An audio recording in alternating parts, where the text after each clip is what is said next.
പുതിയൊരു വീഡിയോയിലേക്ക് എല്ലാവർക്കും സ്വാഗതം. വീഡിയോ ഇഷ്ടമാണെങ്കിൽ ലൈക്ക് ചെയ്യാനും ഷെയർ ചെയ്യാനും സബ്സ്ക്രൈബ് ചെയ്യാനും മറക്കരുത് കേട്ടോ. അങ്ങനെ നമ്മുടെ അനാമിക അമ്മയോട് പറയാണ്, എനിക്ക് ബ്ലഡ് കൊടുക്കാൻ പറ്റില്ലെന്ന് പറഞ്ഞില്ലേ എന്നിങ്ങനെ ഉറപ്പിച്ച് പറയാണ് കേട്ടോ. അപ്പോൾ അമ്മയാണെങ്കിലും പറയുന്നുണ്ട്, ഒന്ന് കൊടുക്കായിരുന്നില്ലേ, കിട്ടാത്ത കൊണ്ടല്ലേ, നിനക്ക് ഒന്നും കൂടി എല്ലാവരുടെയും മുമ്പിൽ വലിയ ആളാവാൻ കിട്ടിയ അവസരമല്ലേ മോളെ എന്നൊക്കെ ഇങ്ങനെ പറയാണ് കേട്ടോ. അപ്പോൾ നയന ദേഷ്യം വന്നിട്ട്, ഇല്ല എനിക്ക് കൊടുക്കാൻ പറ്റില്ല, അത് ഒരു മാറ്റമില്ല എന്ന് പറഞ്ഞ് ദേഷ്യം പിടിച്ച് പോവുകയാണ് ചെയ്യുന്നത് കേട്ടോ. അങ്ങനെ പിന്നീട് കാണിക്കുന്നത് നയനയായിരിക്കും. നയനയാണെങ്കിൽ ആദർശിനടുത്ത് പറയാണ്, ഞാൻ കൊടുക്കാൻ പൂർണ്ണ സമ്മതമാണ് എന്നൊക്കെ ഇങ്ങനെ പറയുകയാണ് ചെയ്യുന്നത് കേട്ടോ. എന്നിട്ട് പിന്നെ ബ്ലഡ് കാര്യങ്ങളൊക്കെ നോക്കുന്നുണ്ട് ഡോക്ടർമാർ. എന്നിട്ട് പിന്നെ നമ്മുടെ ആദർശും ഡോക്ടറും തമ്മിലുള്ള സംസാരമായിരിക്കും. അപ്പോൾ ഡോക്ടർ പറയുന്നുണ്ട്, നയനയുടെ ബോഡി ഭയങ്കര വീക്കാണ്, ബ്ലഡൊക്കെ AB നെഗറ്റീവ് ഒക്കെ സെയിം തന്നെയാണ്. പക്ഷേ നയന ഭയങ്കര ബോഡി വീക്കായതുകൊണ്ട് ആൾക്ക് ബ്ലഡ് കൊടുത്തു കഴിഞ്ഞാൽ വല്ലാത്ത ബുദ്ധിമുട്ടുകൾ കുറച്ച് ദിവസം ഉണ്ടാവും. അപ്പോൾ ഇത്രയ്ക്കും വീക്കായ ഒരാളുടെ നിന്ന് ബ്ലഡ് വാങ്ങാതിരിക്കുന്നതാണ് കുറച്ചുകൂടി ഉചിതം. നമ്മൾ ഒരാളുടെ കാര്യം മാത്രം നോക്കിയാൽ പോരല്ലോ, പിന്നീടുള്ള ആ ഒരു ബുദ്ധിമുട്ടും കൂടി നമ്മൾ നോക്കണമല്ലോ എന്നൊക്കെ ഇങ്ങനെ പറയാണ് കേട്ടോ.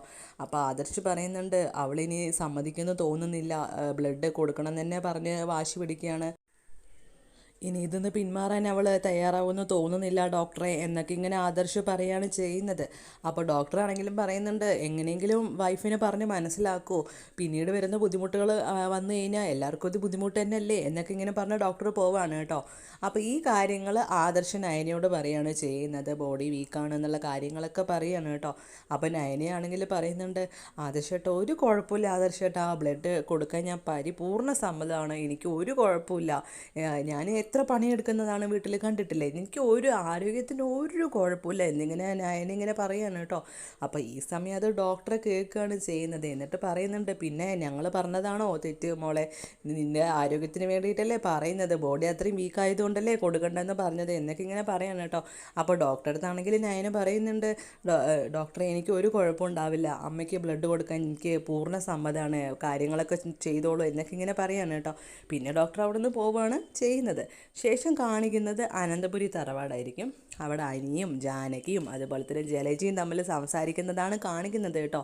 എന്നിട്ട് നമ്മുടെ ജലജയാണെങ്കിൽ ചോദിക്കുന്നുണ്ട്, ഇപ്പോൾ ഇടത്തേക്ക് എങ്ങനെയുണ്ട് എന്നിങ്ങനെ ചോദിക്കുകയാണ് കേട്ടോ. അപ്പോൾ നമ്മുടെ അനി പറയുന്നുണ്ട്, ആ ഒരു സ്റ്റേജിൽ തന്നെയാണ്, കണ്ണൊക്കെ തുറന്ന് സംസാരിക്കുന്നുണ്ട്. പക്ഷേ AB നെഗറ്റീവ് ബ്ലഡ് ആവശ്യമാണ്, അത്യാവശ്യമാണ്, അത് കിട്ടാൻ വളരെ ബുദ്ധിമുട്ടാണ്, റെയർ ബ്ലഡ് ഗ്രൂപ്പ് ആയതുകൊണ്ട്. പക്ഷേ നമ്മുടെ ഈ വീട്ടിലുള്ള ഒരാൾക്ക് ആ ഒരു ബ്ലഡ് ഗ്രൂപ്പ് ഉണ്ടായിരുന്നു, പക്ഷെ കൊടുക്കാൻ തയ്യാറായില്ല എന്നിങ്ങനെ പറയാണ് കേട്ടോ. അപ്പോൾ ജാനകി പറയുന്നുണ്ട്, അത് ആരാന്ന് ചോദിക്കുകയാണ് കേട്ടോ. അപ്പോൾ നമ്മുടെ അനി പറയുന്നുണ്ട്, വേറെ ആരുമല്ല, ഇവിടുത്തെ അനാമികയുടെ ബ്ലഡ് AB നെഗറ്റീവ് ആയിരുന്നു, എന്നിട്ട് അവൾ കൊടുക്കാൻ തയ്യാറായില്ല എന്നിങ്ങനെ പറയാണ് കേട്ടോ. അപ്പോൾ ജാനകി പറയുന്നുണ്ട്, മോൾക്ക് എന്തെങ്കിലും വയ്യായിക ഉണ്ടാവുമായിരിക്കും, അല്ലാതെ ഒരിക്കലും അവൾ അങ്ങനെ കൊടുക്കാതിരിക്കാൻ നിൽക്കുകയില്ല, അവൾക്ക് നല്ല സ്നേഹമുള്ളവളാണ് അവൾ. ഇനിയിപ്പോൾ ആ നയനയായിരിക്കും, അവൾക്കിപ്പോൾ AB നെഗറ്റീവ് ആണെങ്കിൽ ശരി, അവൾ കൊടുക്കുകയില്ല, അങ്ങനത്തെ പെണ്ണാണ് അവൾ എന്നൊക്കെ ഇങ്ങനെ പറയാണ് കേട്ടോ. ആ സമയം നമ്മുടെ അനാമികേനെ പുകഴ്ത്തിയിട്ട് നയനേനെ കുറ്റം പറയാണ് രണ്ടുപേരും ഇരുന്നിട്ട്. അപ്പോൾ അനിയാണെങ്കിൽ പറയുന്നുണ്ട്, എന്തിനാണ് ഇങ്ങനെ എപ്പോഴും എല്ലാ കാര്യത്തിനും ഇങ്ങനെ നയനയടത്തിയമ്മേനെ ഇങ്ങനെ കുറ്റം പറഞ്ഞുകൊണ്ടിരിക്കണത്, കാര്യം അറിയാതെ എന്നൊക്കെ ഇങ്ങനെ പറയുകയാണ് ചെയ്യുന്നത് കേട്ടോ.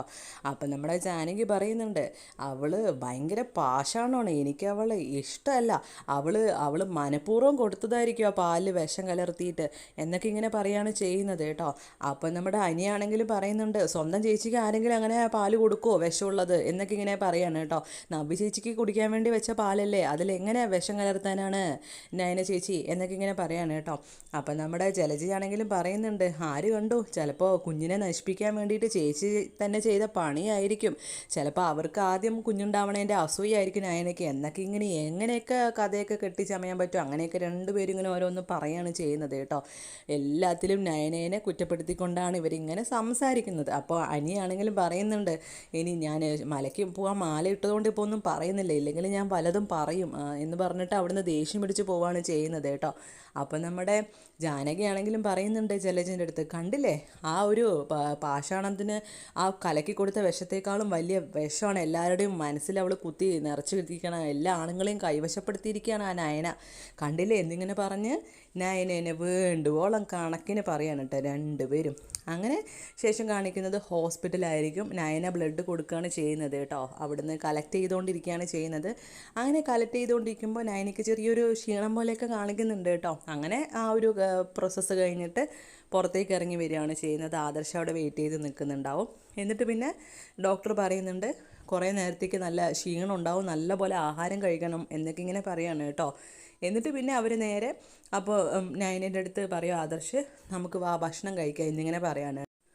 അപ്പം നമ്മുടെ നയന് പറയട്ടോ, ഏയ് ആദർശേട്ടാ എനിക്ക് വിശക്കണില്ല ആദർശേട്ടാ, എനിക്ക് വല്ല ജ്യൂസും മതി എന്നിങ്ങനെ പറയാണ് കേട്ടോ. അപ്പോൾ ആദർശ് പറയുന്നുണ്ട്, ഡോക്ടർ പറഞ്ഞതല്ലേ നല്ല പോലെ ഭക്ഷണം കഴിക്കണമെന്ന് എന്നൊക്കെ ഇങ്ങനെ പറയാണ് കേട്ടോ. അപ്പം നമ്മുടെ നയന പറയുന്നുണ്ട്, ഇല്ല എനിക്ക് ഒരു കുഴപ്പമില്ല ആദർശേട്ടാ, എനിക്ക് ജ്യൂസ് മാത്രം മതി എന്നിങ്ങനെ പറയാണ് കേട്ടോ. അങ്ങനെ ആദർശ് ഒരു ക്യാൻറ്റീനിൽ കൊണ്ടുപോയിട്ട് ജ്യൂസ് വാങ്ങിച്ചു കൊടുക്കുകയാണ് ചെയ്യുന്നത്. എന്നിട്ട് ജ്യൂസ് കുടിച്ച് കഴിഞ്ഞിട്ട് എന്തെങ്കിലും ആവശ്യമുണ്ടോ എന്ന് ചോദിക്കുമ്പോൾ ഫുഡ് എന്തെങ്കിലും വേറെ പറയണോ എന്ന് പറയുമ്പോൾ വേണ്ട എനിക്ക് ഒന്നും വേണ്ട ആദർശേട്ടാ എന്നൊക്കെ ഇങ്ങനെ പറയാണ് കേട്ടോ. ശേഷം വേണു ഹോസ്പിറ്റലിൽ കാറിൽ വന്ന് വലിയ ആളെപ്പോലെ വന്ന് ഇറങ്ങുകയാണ് കേട്ടോ. എന്നിട്ട് പിന്നെ ജയൻ്റെ അടുത്ത് ഇങ്ങനെ സംസാരിക്കുകയാണ് ചെയ്യുന്നത്. എന്നിട്ടിങ്ങനെ പറയാണ് കേട്ടോ, എന്തായി ബ്ലഡ് കിട്ടിയോ, ഞാൻ ഒരുപാട് അന്വേഷിച്ചു എന്നൊക്കെ ഇങ്ങനെ പറഞ്ഞ് വലിയ ബെഡായൊക്കെ വിട്ട് വലിയ റോള് കളിക്കുകയാണ് ചെയ്യുന്നത് കേട്ടോ. അപ്പോൾ ജയൻ ആ ഒരു സംസാരം ഇഷ്ടപ്പെടുന്നൊന്നും ഇല്ല. ആ സമയത്ത് നമ്മുടെ വേണു ആ ഒരു ഗ്യാപ്പിൽ നമ്മുടെ നയനയെ കുത്തി കൊടുക്കുകയാണ് ചെയ്യുന്നത് കേട്ടോ. എല്ലാം നിങ്ങളുടെ മരുമകൾ കാരണമല്ല, ആ പാല് വെച്ചത് അവളായിരിക്കും എന്നൊക്കെ ഇങ്ങനെ കുത്തി കൊടുക്കുകയാണ് കേട്ടോ. അപ്പോൾ ജയനാണെങ്കിൽ വേണുവിൻ്റെ അടുത്ത് പറയുന്നുണ്ട്, എല്ലാ സത്യങ്ങളും പുറത്ത് വരും, അത് പോലീസ് അന്വേഷിക്കാമെന്ന് വെച്ചാൽ അച്ഛൻ ആ ഒരു പോലീസുകാരും കാര്യങ്ങളൊന്നും ആയിട്ട് കേസും കാര്യങ്ങളൊക്കെ ആയിട്ട് ആരും വീട്ടിൽ വരുന്നതൊന്നും ഇഷ്ടമില്ല, അതുകൊണ്ടാണ് അത് അങ്ങനെ പോലീസുകാരെ ഏൽപ്പിക്കാത്തത്. പക്ഷേ എന്തായാലും സത്യം പുറത്ത് വരും എന്നൊക്കെ ഇങ്ങനെ പറയുകയാണ് ചെയ്യുന്നത് കേട്ടോ. ശേഷം അവിടുന്ന് കുറേ ഡയലോഗൊക്കെ അടിച്ച് വേണു അവിടുന്ന് നേരെ ആദർശിൻ്റെ അടുത്തായിരിക്കും പോകുന്നത് കേട്ടോ. എന്നിട്ട് ആദർശിൻ്റെ അടുത്ത് പറയും, ബ്ലഡ് കിട്ടിയല്ലേ, എന്തായാലും ആ ബ്ലഡ് കൊടുക്കാൻ പറ്റിയ ആ ഒരു നല്ല മനസ്സുള്ള വ്യക്തി തന്നെ ആയിരിക്കും, അങ്ങനെയുള്ളവർക്ക് മാത്രമല്ലേ ഇങ്ങനെ കൊടുക്കാൻ പറ്റുള്ളൂ, എത്ര ഈ പൈസ അവർ ചിലപ്പോൾ വേണ്ടാന്നൊക്കെ പറയും, നമ്മളെന്തായാലും പൈസ കൊടുക്കണം, എത്ര പൈസയാണെങ്കിലും പറഞ്ഞാൽ മതി കേട്ടോ, ഞാൻ തരാം എന്നൊക്കെ ഇങ്ങനെ പറയാണ് കേട്ടോ. അപ്പോൾ ഈ സംസാരം കേൾക്കുമ്പോൾ ആദർശിന് ദേഷ്യം വരികയാണ് ചെയ്യുന്നത്. എന്നിട്ട് ആദർശ് പറയുന്നുണ്ട്, അങ്ങനെ പൈസ കിട്ടേണ്ട ആളൊന്നും അല്ല ഇത് കൊടുത്തത് എന്നിങ്ങനെ പറയാണ് കേട്ടോ. എന്നിട്ട് പിന്നെ വേണു അവിടുന്ന് ഓരോന്നൊക്കെ പറയുമ്പോൾ പറഞ്ഞിട്ട് വലിയ ആളായിട്ട് അവിടുന്ന് പോവുകയാണ് ചെയ്യുന്നത്. അപ്പോൾ ഈ വേണു പറയണ വർത്താനമൊക്കെ കേൾക്കുമ്പോൾ നയനയ്ക്ക് ദേഷ്യം വരുന്നുണ്ട് കേട്ടോ. എന്നിട്ട് ആദർശിൻ്റെ അടുത്ത് പറയുന്നുണ്ട്, എനിക്ക് നല്ല ദേഷ്യം വരുന്നുണ്ട്, ഞാൻ വേണ്ടാന്ന് വെച്ചിട്ടാണ് എന്നൊക്കെ ഇങ്ങനെ പറയുകയാണ് ചെയ്യുന്നത് കേട്ടോ. എന്നിട്ട് പിന്നെ നമ്മുടെ ആദർശാണെങ്കിൽ നയനേൻ്റെ അടുത്ത് പറയുന്നുണ്ട്, നിൻ്റെ മനസ്സിൽ അമ്മയോട് എന്തെങ്കിലും ദേഷ്യമുണ്ടോ, എന്തായാലും ഒരു അമ്മായിയമ്മയോട് ഒരു മരുമകൾക്ക് എന്തായാലും കുറച്ച് ദേഷ്യമൊക്കെ ഉണ്ടല്ലോ, അതൊന്നും നീ ഒരിക്കലും മനസ്സിൽ വിചാരിക്കരുത് കേട്ടോ, അങ്ങനെയൊക്കെ ചിന്തിച്ച് ചെയ്യുമ്പോൾ അമ്മയ്ക്ക് വയ്യായിക കൂടുതലേ ചെയ്യുള്ളൂ എന്നൊക്കെ ഇങ്ങനെ പറയാണ് കേട്ടോ. അപ്പം നമ്മുടെ നയനയാണെങ്കിൽ പറയുന്നുണ്ട്, അങ്ങനെ എനിക്ക് ദേഷ്യമുള്ളതായിട്ട് തോന്നുന്നുണ്ടോ ആദർശേട്ടന്, ഞാൻ അങ്ങനെ ഒരിക്കലും ചിന്തിക്കില്ല ആദർശേട്ടാ, എനിക്ക് എൻ്റെ അമ്മ എൻ്റെ സ്വന്തം അമ്മയെ പോലെ തന്നെയാണ്, എനിക്ക് അത്ര ഇഷ്ടമാണ്, എന്നെ ഇഷ്ടമല്ലെങ്കിൽ എനിക്ക് ഇഷ്ടമാണ്, അമ്മ എന്നെ അംഗീകരിച്ചില്ലെങ്കിലും കുഴപ്പമില്ല, പക്ഷെ അമ്മ പഴയ പോലെ ആയാൽ മതി ആദർശേട്ടാ എന്നൊക്കെ ഇങ്ങനെ പറയാണ് കേട്ടോ. അപ്പോൾ ആദർശനാണെങ്കിൽ ഈ ഒരു സ്നേഹം കാണുമ്പോൾ വല്ലാത്തൊരു സന്തോഷമാവാണ് ചെയ്യുന്നത്. എന്നിട്ട് ആദർശാണെങ്കിലും പറയുന്നുണ്ട്, ഞാൻ മലയ്ക്ക് പോകുന്നത് തന്നെ നിങ്ങൾ തമ്മിൽ സ്നേഹത്തിലാവാനാണ്, ആ ഒരു ദിവസത്തിന് വേണ്ടിയിട്ടാണ് ഞാൻ കാത്തിരിക്കുന്നത്, ആ ഒരു ദിവസമായിരിക്കും എൻ്റെ ലൈഫിൽ തന്നെ ഏറ്റവും വലിയ നല്ലൊരു മൊമെൻറ്റ് എന്നൊക്കെ ഇങ്ങനെ പറയുകയാണ് ചെയ്യുന്നത് കേട്ടോ. അപ്പോൾ ഇതൊക്കെ കേൾക്കുമ്പോൾ നമ്മുടെ നയനയാണെങ്കിലും പറയുന്നുണ്ട്, എല്ലാം ശരിയാവും ആദർശേട്ടാ എന്നൊക്കെ ഇങ്ങനെ പറഞ്ഞ് കരയാണ് ചെയ്യുന്നത് കേട്ടോ. അപ്പോൾ ആദർശ് ഈ കരയണ്ട എന്ന് പറഞ്ഞ് കണ്ണൊക്കെ തുടച്ചു കൊടുത്തിട്ട് പറയാണ്, എല്ലാം ശരിയാവും, ചിലപ്പോൾ അമ്മയ്ക്ക് ഇങ്ങനെ വന്നത് നിൻ്റെ അടുത്ത് സ്നേഹം തോന്നാനുള്ള നിമിഷങ്ങൾക്ക് വേണ്ടിയിട്ടായിരിക്കും, ഇനി അത്ര ദിവസമില്ലായിരിക്കും, എല്ലാം ശരിയാവും, ഞാൻ ശബരിമലയ്ക്ക് പോയി കഴിയുമ്പോൾ എല്ലാം ശരിയാവും എന്നിങ്ങനെ പറയാണ് ചെയ്യുന്നത് കേട്ടോ. അപ്പോൾ നമുക്ക് എന്തായാലും കാത്തിരിക്കുക, ദേവയാനി നയനയോട് ആ ഒരു സ്നേഹപ്രകടനം കാണിക്കുന്ന ആ ഒരു ദിവസത്തിന് വേണ്ടി നമുക്കും കാത്തിരിക്കാം അല്ലേ ഗൈസ്. എന്തായാലും എത്രയും പെട്ടെന്ന് തന്നെ അതൊക്കെ നടക്കട്ടെ എന്ന് തന്നെ വിചാരിക്കുന്നു. അപ്പോൾ കൂടുതൽ വിശേഷങ്ങൾ അറിയാൻ വേണ്ടി ചാനൽ മറക്കാതെ സബ്സ്ക്രൈബ് ചെയ്യണം. Thank you for watching.